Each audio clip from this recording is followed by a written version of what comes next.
দেশবরেণ্য সাংবাদিক, বাংলাদেশ ফেডারেল সাংবাদিক ইউনিয়ন এর সভাপতি, প্রেসক্লাবের আজীবন সদস্য ও চাঁদপুরের কৃতি সন্তান সাংবাদিক রুহুল আমিন গাজীর মৃত্যুতে চাঁদপুর প্রেসক্লাবের আয়োজনে শোক সভা অনুষ্ঠিত হয়েছে। গতকাল সোমবার 30 সেপ্টেম্বর বিকালে প্রেসক্লাব মিলনায়তনে এই শোক সভার আয়োজন করা হয়েছে।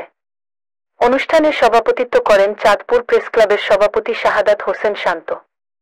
দৈনিক চাঁদপুর দিগন্তের সম্পাদক ও প্রকাশক অ্যাডভোকেট শাহজাহান মিয়ার পরিচালনায় বক্তব্য রাখেন প্রেসক্লাবের সাবেক সভাপতি ইকবাল হোসেন পাটোয়ারি, গিয়াস উদ্দিন মিলন, চাঁদপুর খবরের সম্পাদক ও প্রকাশক সোহেল রুশদি, নির্বাহী সদস্য মনির চৌধুরী, দৈনিক প্রভাতী কাগজের সম্পাদক ও প্রকাশক আব্দুল আওয়াল রুবেল, সাবেক সাধারণ সম্পাদক রহিম বাদশাহ, বলাখাল মকবুল আহমেদ ডিগ্রি কলেজের অধ্যক্ষ মোশাররফ হোসেন লিটন। আরও বক্তব্য রাখেন প্রেসক্লাবের সিনিয়র যুগ্ম সম্পাদক শওকত আলী, আল আমিন একাডেমি স্কুল অ্যান্ড কলেজ গুনরাজদি ক্যাম্পাসের ইনচার্জ নাছির উদ্দিন, উন্মুক্ত বিশ্ববিদ্যালয় চাঁদপুরের কোঅর্ডিনেটর মোহাম্মদ ইব্রাহিম খলিল, ছাত্র নেতা জাহিদুল ইসলাম, প্রেসক্লাব সদস্য আব্দুস শুক্কুর মোস্তান। বক্তারা স্মৃতিচারণ করেন বলেন, রুহুল আমিন গাজী একজন সাহসী সাংবাদিক ছিলেন।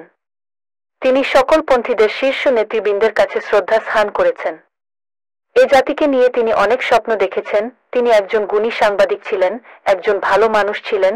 তিনি নিজের জন্য তেমন কিছু রেখে যেতে পারেননি। তিনি রেখে গেছেন তার সততা, তার আদর্শকে আমরা অনুসরণ করব। তিনি চাঁদপুরের কোনো সাংবাদিক ঢাকা প্রেসক্লাবে আসছে শুনলে ব্যাকুল হয়ে যেতেন। তিনি একজন নিবেদিত প্রাণ ছিলেন, তিনি সাংবাদিকদের নেতা ছিলেন। তিনি বেঁচে থাকলে চাঁদপুরকে অনেক কিছু অর্জন করিয়ে দিতে পারতেন। তিনি খুব সাহসী সাংবাদিক ছিলেন। তিনি সবাইকেও সাহস রেখে সাংবাদিকতার কথা বলতেন। তিনি শেষ পর্যন্ত কলম ধরে রেখেছিলেন সাহসের সাথে।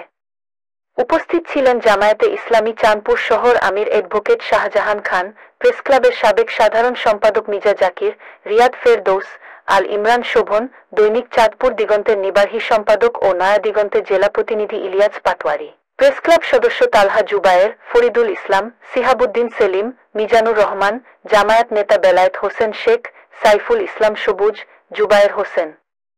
দোয়া ও মুনাজাত পরিচালনা করেন মাদ্রাসাতুল ইশায়াতিল উলুম আলিম মাদ্রাসার প্রভাষক মাওলানা আফসার উদ্দিন নিয়াজি। পবিত্র কুরআন তেলাওয়াত করেন প্রেসক্লাব সদস্য আহমদ উল্লাহ।